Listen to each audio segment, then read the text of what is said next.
नमस्कार दोस्तों, आप सभी का स्वागत है आज की इस नई कहानी में। कहानी का नाम है जीवन के अटल सत्य।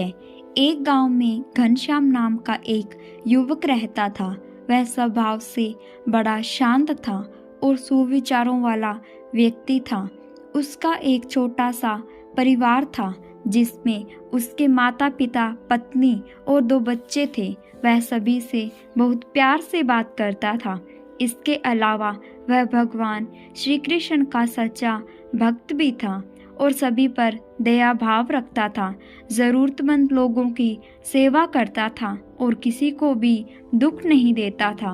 उसके इन्हीं गुणों के कारण कृष्ण भगवान उस पर बहुत प्रसन्न थे और सदैव उसके साथ रहते थे। घनश्याम अपने कृष्ण भगवान को देख भी सकता था, उनसे बातें करता था। इसके बावजूद उसने कभी भी कृष्ण भगवान से कुछ नहीं मांगा था। कृष्ण भगवान उसके साथ रहते थे, इसलिए वह हमेशा खुश रहता था।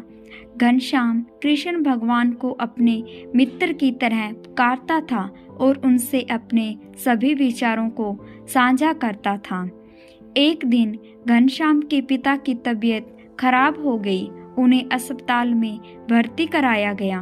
उसने सभी डॉक्टरों से हाथ जोड़े अपने पिता को बचाने के लिए, लेकिन डॉक्टर ने उससे कहा कि वह ज़्यादा उम्मीद तो नहीं दे सकते, लेकिन तुम भगवान पर भरोसा रखो, शायद वो कुछ चमत्कार कर दें। तभी घनश्याम को कृष्ण भगवान का ख्याल आया और उसने अपने कृष्ण मित्र को पुकारा।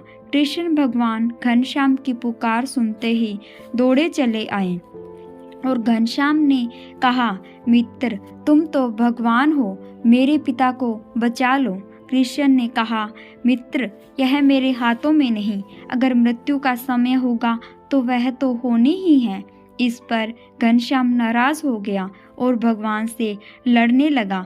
गुस्से में उन्हें कोसने लगा। कृष्ण भगवान ने उसे बहुत समझाया, लेकिन उसने एक न सुनी। तब भगवान कृष्ण ने उससे कहा, मित्र, मैं तुम्हारी मदद कर सकता हूँ, लेकिन इसके लिए तुम्हें एक कार्य करना होगा। घनश्याम ने तुरंत पूछा, कैसा कार्य? कृष्ण ने कहा, तुम्हें किसी एक घर से मुट्ठी भर ज्वार लानी होगी और ध्यान रखना होगा कि उस घर में कभी किसी की मृत्यु न हुई हो। उसी घर से ज्वार लेकर आना। घनश्याम भी हाँ बोलकर उस घर की तलाश में निकल गया। उसने कई दरवाजे खटखटाए। उनके यहाँ ज्वार तो होती, लेकिन ऐसा कोई किसी का घर नहीं मिला जिनके यहाँ किसी की मृत्यु ना हुई हो। किसी का पिता, किसी का दादा, किसी का भाई या बहन, किसी की माँ गुजरे हुए थे।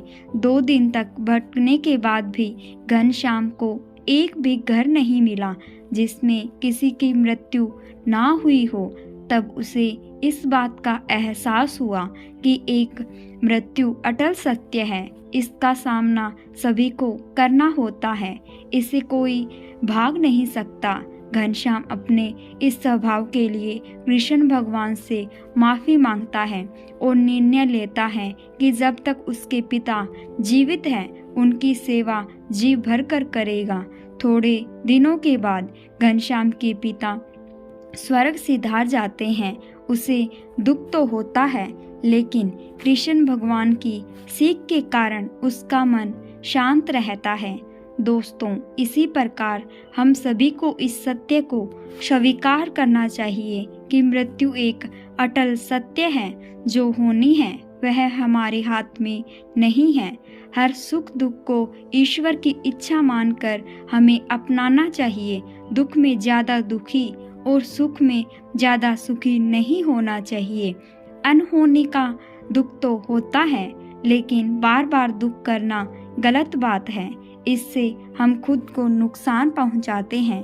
केवल आप ही इस दुख से पीड़ित नहीं हैं, संपूर्ण संसार के मानव जाति इस दुख से रूबरू होती है। इसे स्वीकार कर आगे बढ़ना चाहिए। कहानी अच्छी लगी हो तो आप इसे लाइक करें, शेयर करें और रोजाना नई नई कहानियाँ सुनने के लिए चैनल को सब्सक्राइब करें। धन्यवाद।